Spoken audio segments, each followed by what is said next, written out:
Good morning.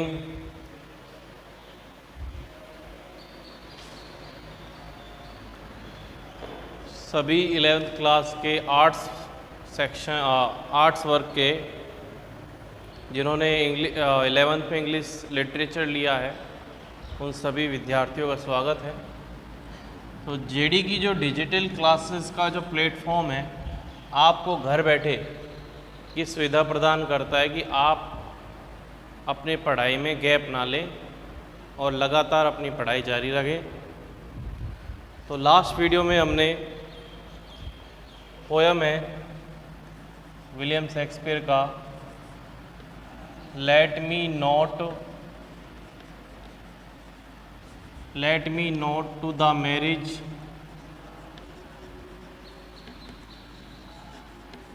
Of true minds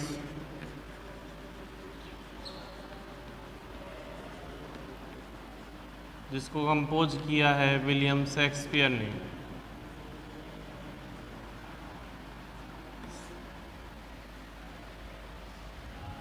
के question हो चुके थे 3।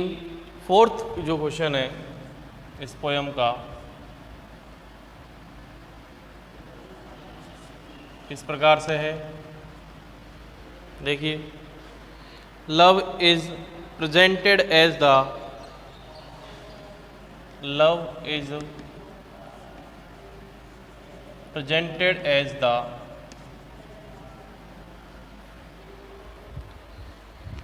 subject or doer of action. Subject or doer of action, ठीक है। In the poem,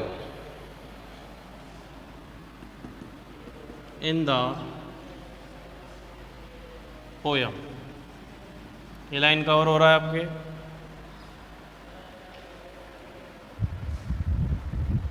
ji, poem. Why do you think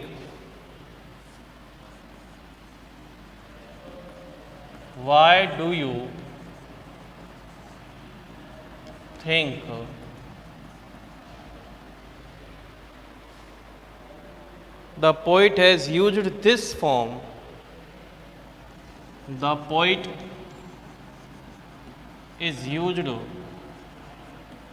this form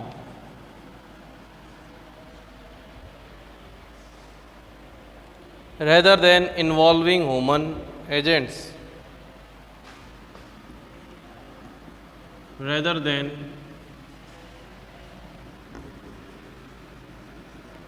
involving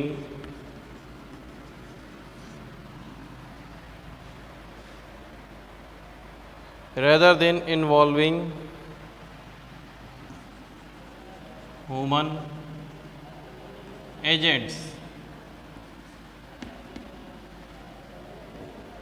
प्रश्न समझ लीजिए पहले।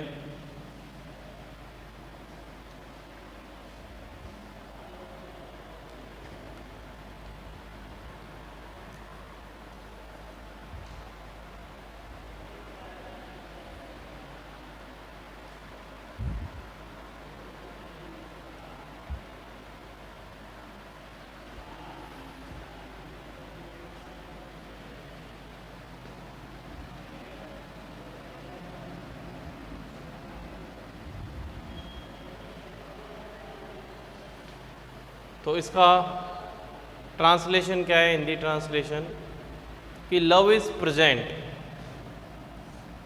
उपस्थित है, ये किया गया है कि लव को प्रदर्शित किया गया है एक वस्तु के रूप में या एक कर्ता के रूप में। डूअर, सब्जेक्ट और डूअर का मतलब इसलिए डूअर लिखा है कि भाई आप सब्जेक्ट का मतलब विषय भी होता है और सब्जेक्ट का मतलब ग्रामर में कर्ता भी होता है, इसलिए डूअर, ठीक है। दोनों का अर्थ सेम है, कर्ता के रूप में कार्य करने वाले कर्ता के रूप में, एक्शन इन द पोयम, कविता में। व्हाट डू यू थिंक, आपको ऐसा क्यों लगता है कि कवि ने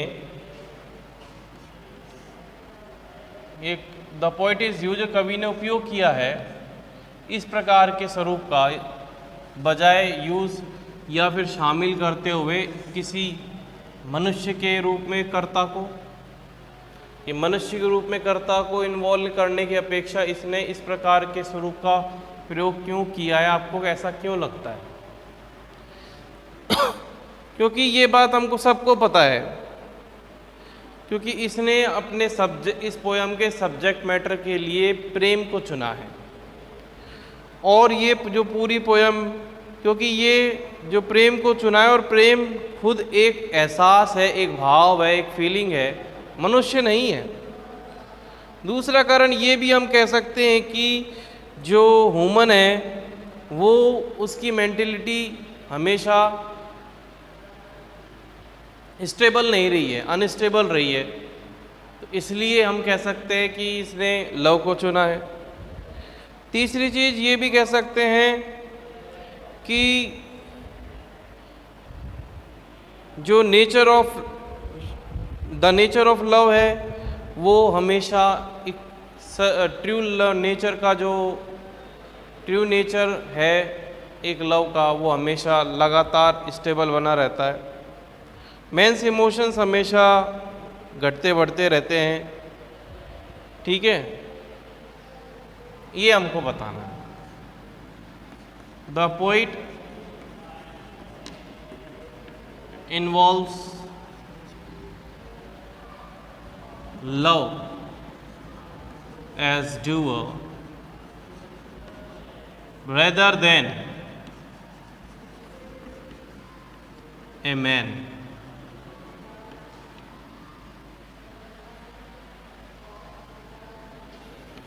This poem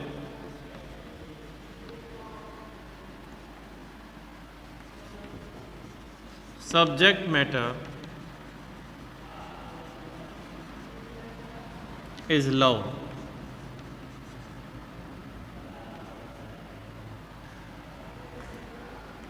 Or we can say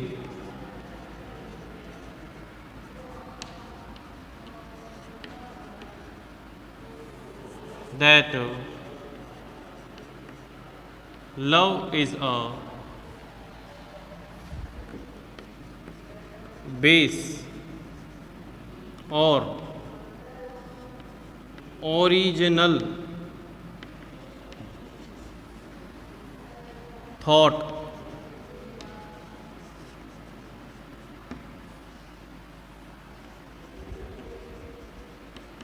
man is not used as doer because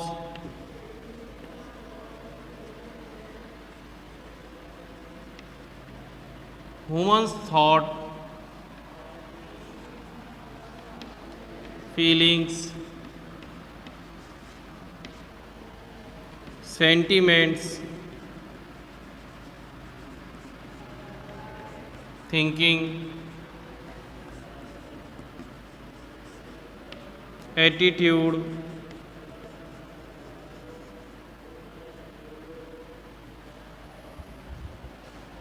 and all abstract thing of mind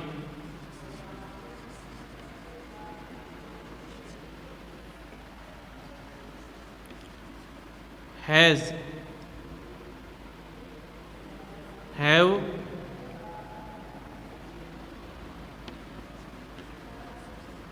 ups and downs.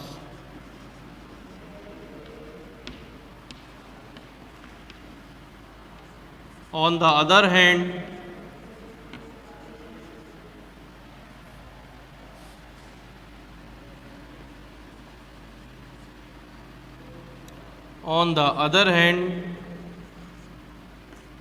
love is stable,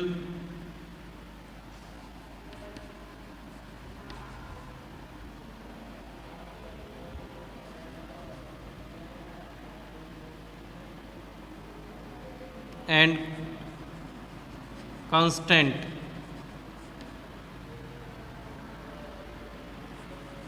beyond the life of human।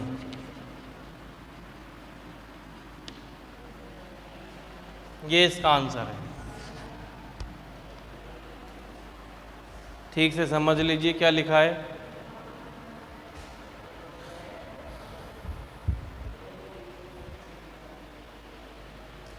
कि जो पोइट है वो involve करता है love को एक कर्ता के रूप में बजाय एक व्यक्ति के। ये जो कविता है, इस कविता का जो विषय वस्तु है, सब्जेक्ट मैटर, विषय वस्तु, वो प्रेम है। या फिर हम कह सकते हैं कि लव इज ए बेस और ओरिजिनल थॉट। कि इस कविता का जो आधार या वास्तविक विचार है वो प्रेम है। मैन इज नॉट यूज्ड, मनुष्य को उपयोग नहीं लिया गया एक कर्ता के रूप में, क्योंकि ह्यूमन के, मनुष्य के विचार, भावनाएं और संवेदनशीलताएं,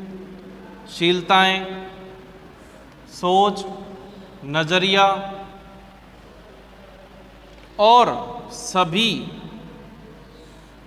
उसके दिमाग की भाववाचक वस्तुएं में उतार चढ़ाव होता है। जबकि दूसरी तरफ प्रेम स्थिर होता है, कंटिन्यू होता है लाइफ के, मनुष्य के जीवन के परे भी। बहुत अच्छा उत्तर है इसका, इसको लिख लो आप।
नेक्स्ट क्वेश्चन है 5th।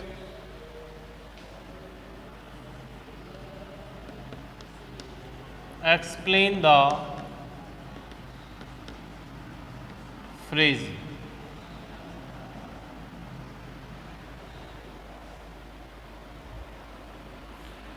और इसमें एक फ्रेज नहीं है, इसमें आई थिंक 2 फ्रेजेज हैं, उनके बारे में बताना है। फर्स्ट फ्रेज क्या है? His bending sickle compass, his bending sickle compass। दूसरा है टाइम्स फूल।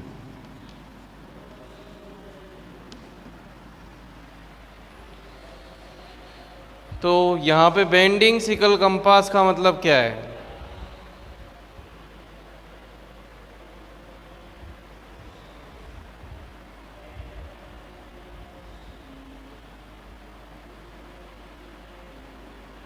ठीक है,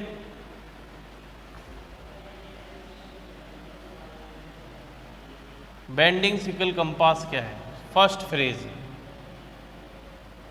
तो आंसर नंबर 5th का first.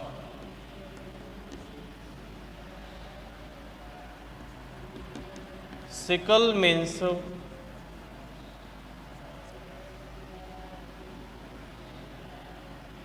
a tool of harvesting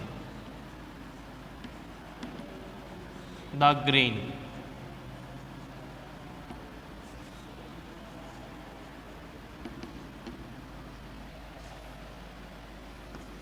It is used to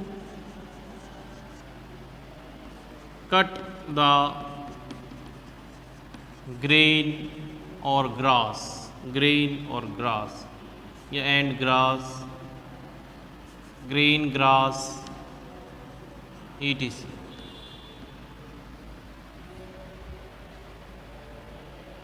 ठीक है।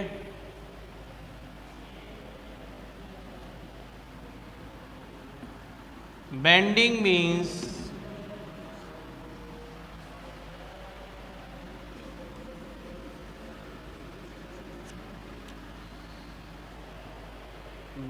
means the sickle's round shape या half round shape।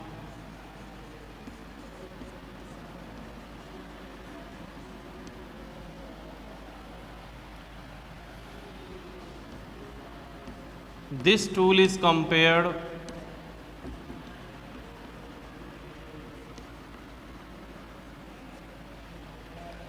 with time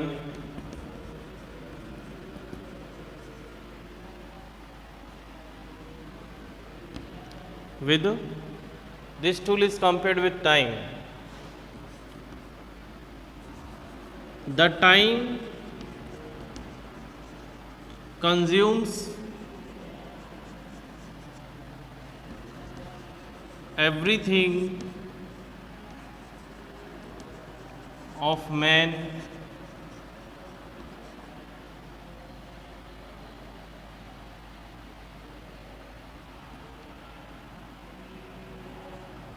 of man's age,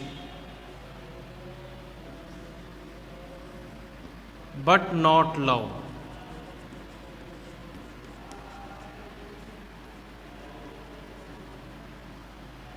Love is beyond the time.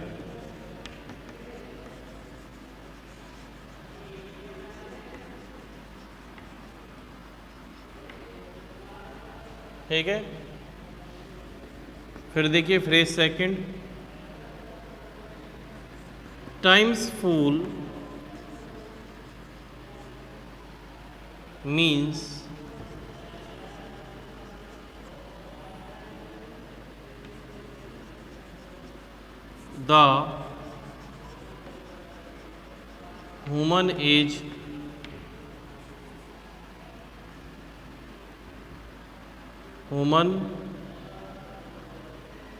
the human age is stage.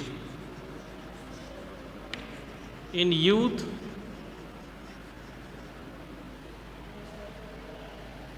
there is beauty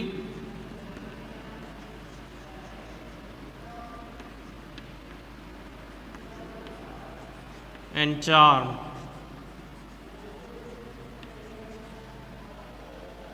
but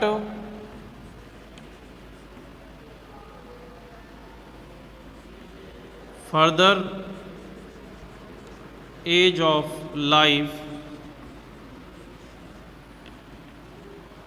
it converts into distraction.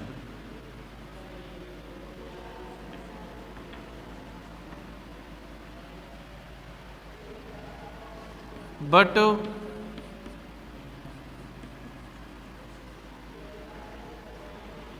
time has no bound or limitation. Love has no bound or no foundation or and limitation.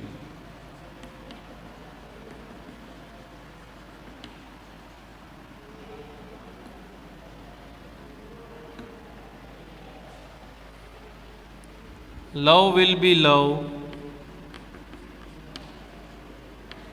Love will be beautiful love.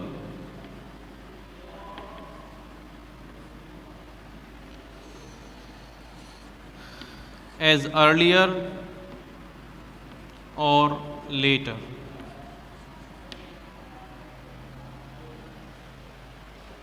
ठीक है, यह आपके answer है 5th का।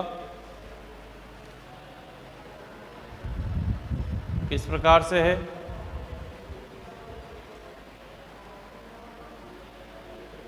देखिए, sickle means यानी दराती। दराती, दराती कैसी होती है? कहाँ समझेंगे दराती कैसी होती है भाई?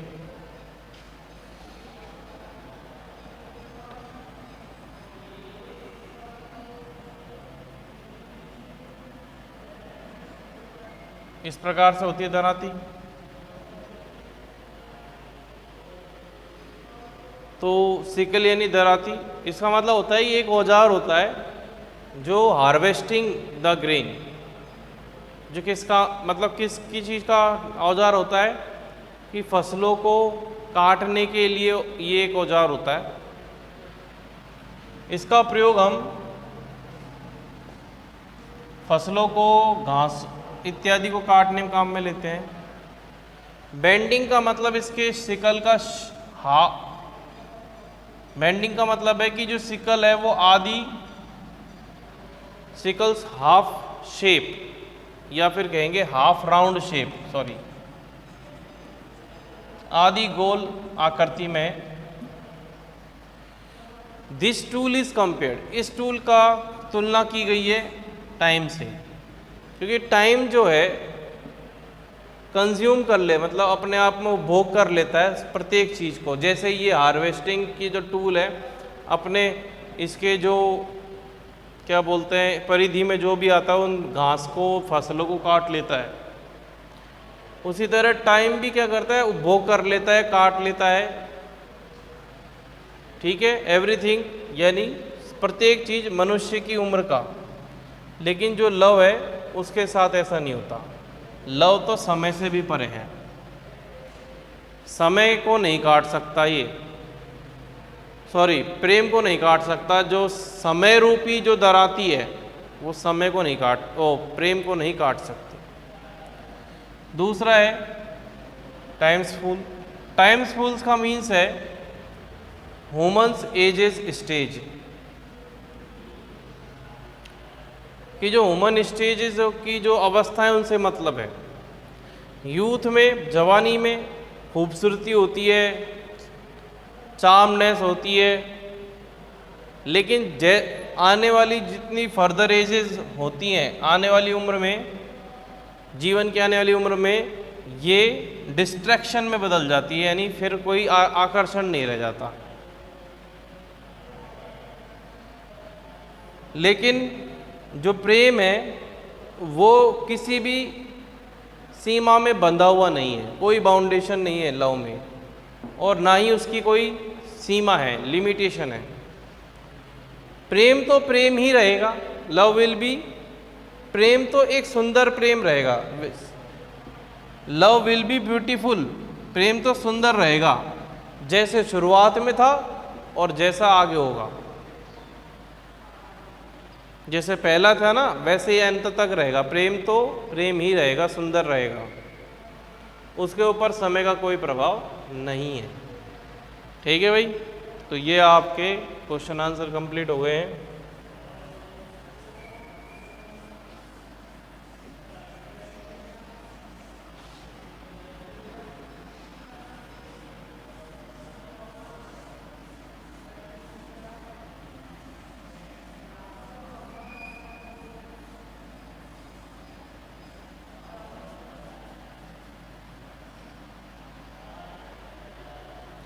उसके बाद हम आगे बढ़ते हैं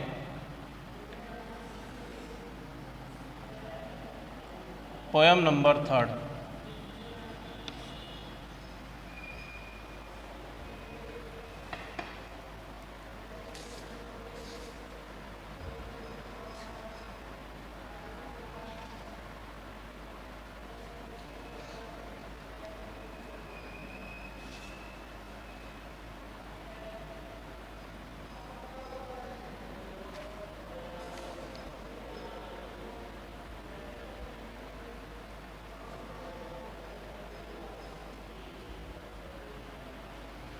पोयम नंबर 3, जो कि अगली पोयम है coming. Coming, Philip Larkin, composed by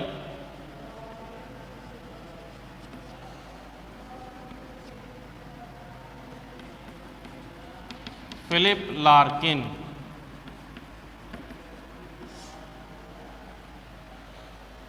ठीक है, फिलिप लार्किन।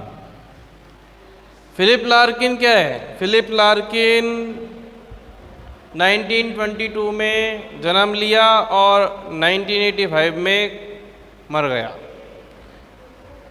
यानी गुजर गया। इंग्लैंड में इसका जन्म हुआ था। ठीक है, ये लिटरेरी मूवमेंट के अंदर एक बहुत जाना माना नेता था। ठीक है, और काफ़ी इसने अपनी जो जीवन की महत्वपूर्ण रचनाएं, जैसे the north ship, the less deceived, the Whitsun wedding, the high windows, इन प्रकार से लिखा है। हम बात करते हैं कमिंग। कमिंग यानी आने, आ रहा है, आने वाला। इस कविता के बारे में बात करेंगे। फिलिप लार्किन ने जो ये कविता लिखी है वो किसके लिए है? तो यहां पर अब इसको पूरा करते थे। कमिंग ऑफ स्प्रिंग सीजन, यानी बसंत ऋतु का आगमन। बसंत ऋतु का आगमन, इसके बारे में एक कविता लिखी है। बसंत ऋतु का आगमन किस प्रकार से है? और बसंत ऋतु जब आती है तो हमेशा खुशहाली लेकर आती है, तो हमको इसमें सर्टिफिकेशन मिलता है, क्योंकि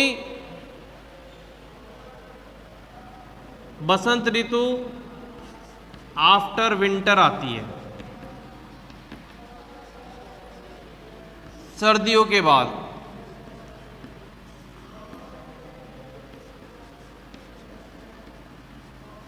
सर्दी हार्ड वेदर है।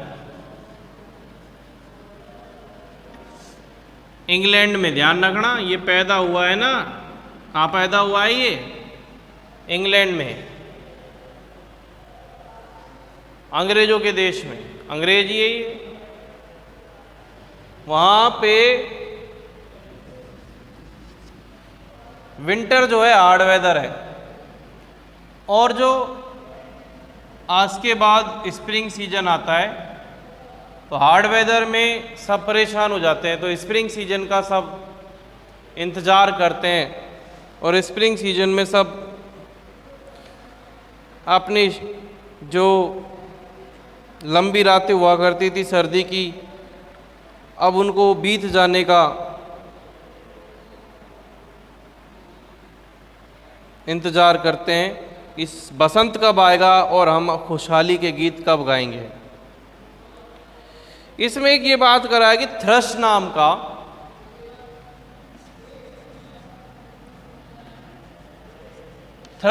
का एक बर्ड है।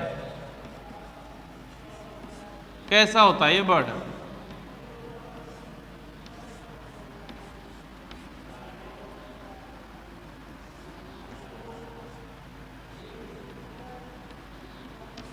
थ्रश नाम का बर्ड है। जब ये बोलने लग जाता है,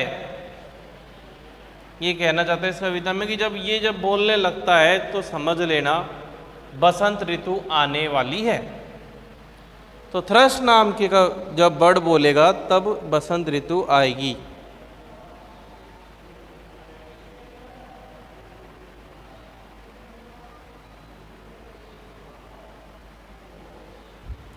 इस प्रकार की कुछ क्रियाएं इसमें बताई गई हैं।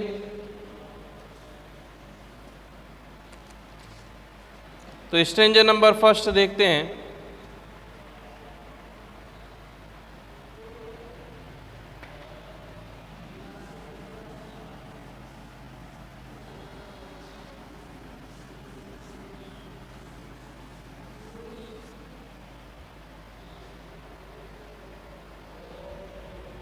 Stranger number first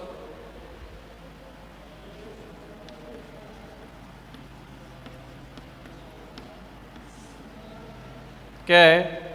on longer evenings, on longer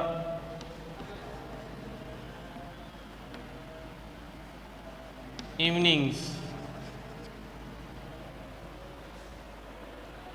light, chill and yellow, light, chill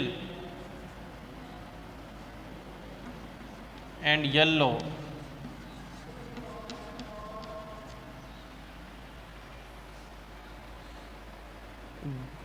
bathes the siren,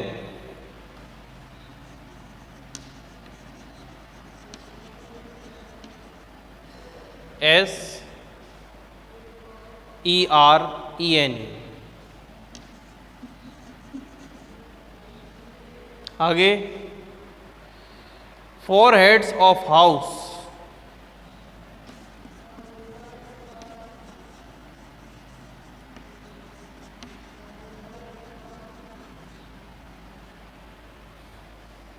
a thrush sings,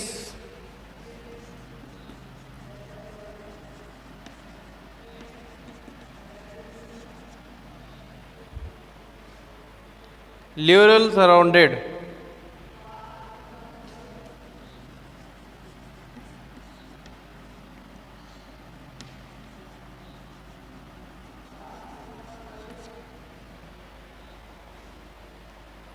in the deep bare garden,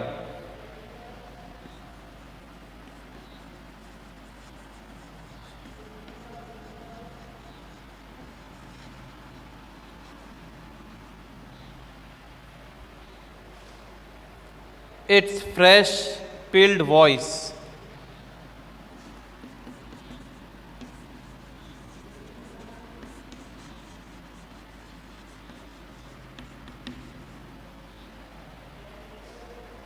astonishing the brickwork,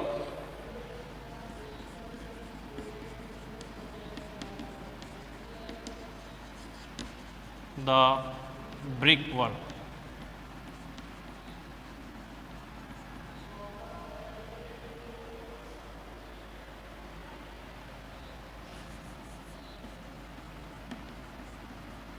ठीक है, कवर हो रहा है।